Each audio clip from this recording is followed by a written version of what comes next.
मैं गरिमा अग्रवाल आप सभी का वंदन करती हूँ, अभिनंदन करती हूँ।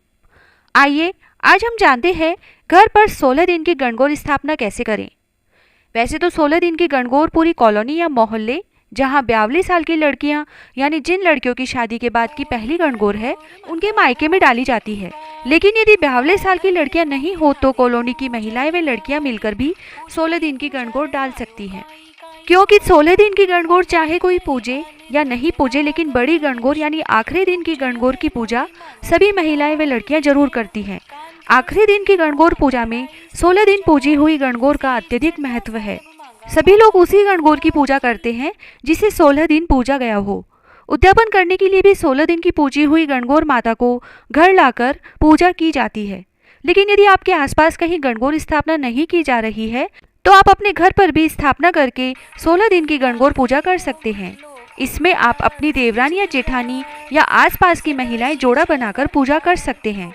यदि आप 16 दिन की पूजा नहीं कर सकते हैं तो बासेड़ा यानी शीतला सप्तमी या शीतला अष्टमी पर भी गणगौर स्थापना कर सकते हैं। बासेड़ा पर गणगौर स्थापना की अलग विधि रहती है क्योंकि उस दिन ज्वारे भी बोए जाते हैं और गणगौर का श्रृंगार भी किया जाता है।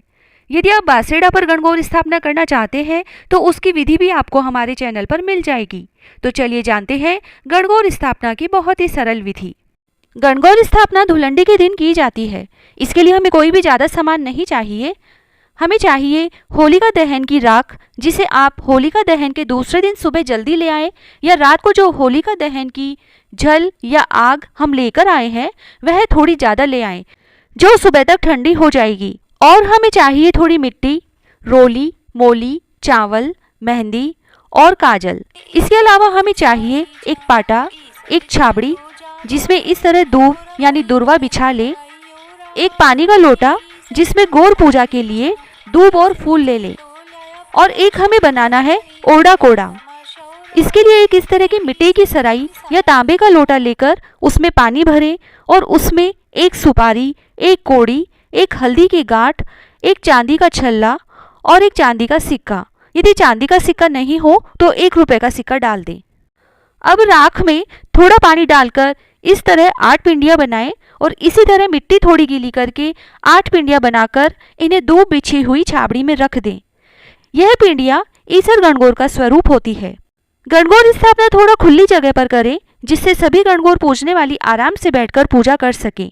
अब एक दीवार के पास पाटा रखें और उस पर सबसे पहले गणेश जी की स्थापना करें। उसके बाद यह छाबड़ी जिसमें हमने ईसर गणगौर के स्वरूप बनाकर रखे हैं उसे स्थापित करें। फिर एक कटोरी में रोली, एक में चावल, एक में मेहंदी और काजल रखें। इनसे हम पूरे 16 दिन पूजा कर सकते हैं। ये रोज नया रखने की जरूरत नहीं होती। और ओड़ा कोड़ा रखें और रोजाना इसमें नया पानी भरें। एक पानी का लोटा लें जिसमें दूब और फूल रखें गणगौर पूजा के लिए। अब गणेश जी को तिलक करें और सभी ईसर गणगौर, कानीराम, माली मालन आदि स्वरूप पर तिलक करें। फिर मेहंदी और काजल लगाएं। पहले दिन सब पर तिलक लगा दें, फिर रोजाना केवल इस पर रोली के छींटे दे दें। अब सीधे दीवार पर या फिर दीवार पर एक पेपर चिपका लें, उस पर 16-16 बिंदी रोली, मेहंदी और काजल की लगाएं। फिर सभी रोजाना इन पर पूजा शुरू करने से पहले बिंदियां जरूर लगाएं। गणगौर माता पर फूल चढ़ाएं। सभी गणगौर पूजने वालियों को तिलक करें और पहले दिन सभी को कलावा या मोली भी बांधें। फिर दोनों हाथों में दूब लेकर इस तरह गणगौर को छाटा देते हुए गणगौर पूजा करें। एक जोड़ा ओड़ा कोड़ा से गणगौर पूजें और बाकी सभी अपने अपने लोटे से पूजा कर सकते हैं।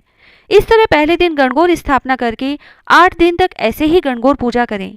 फिर बासेड़ा वाले दिन ज्वारे उगाएं, गणगौर लाएं, श्रृंगार करें, बिंदोरा निकालें। जय श्री राधे। गणगौर मैया आपकी सभी मनोकामनाएं पूरी करें।